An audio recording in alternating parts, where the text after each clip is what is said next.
పనిచేసిన వాళ్ళకి, పార్టీకి అంకితమై ఉన్న వాళ్ళకి, మాకు అంకితమై ఉన్న వాళ్ళకి తప్పకుండా పదవులు వచ్చేలాగా మేము చేస్తామని చెప్పి కూడా సందర్భంగా నేను మాటిస్తున్నాను.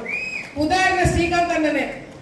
శ్రీకాంత్ అన్న పార్టీకి కానీ కుటుంబానికి కానీ చాలా వరకు ఫస్ట్ నుంచి అండగా ఉన్నాడు. నేను లోకేష్ దగ్గరికి శ్రీకాంత్ అన్నని తీసుకుపోయి ఫస్ట్ నుంచి అన్న చేసినవన్నీ కూడా ఒక ప్రొఫైల్ తీసుకుపోయి లోకేష్ అన్నకి ఇచ్చినాం, చంద్రబాబు నాయుడు గారికి ఇచ్చినాం.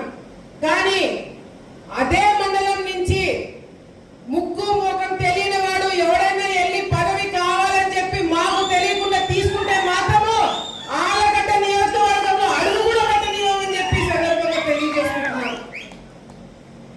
పార్టీ నుంచి మొదటి నుంచి ఉన్న వాళ్ళకి మీరు పదవులు ఇస్తే ఇవ్వండి, లేకపోతే అసలు పని చేయని వారికి పదవులు ఇస్తామంటే కూడా అది కరెక్ట్ కాదని చెప్పి పార్టీ దృష్టిలో కూడా మేము పెట్టడం జరుగుతుంది. అట్లా చాలా మంది ఉన్నారు. అట్లా మండలానికి ఒక పేరు ఇస్తాము, వాళ్ళని మా కుటుంబానికి అవసరంలా, మా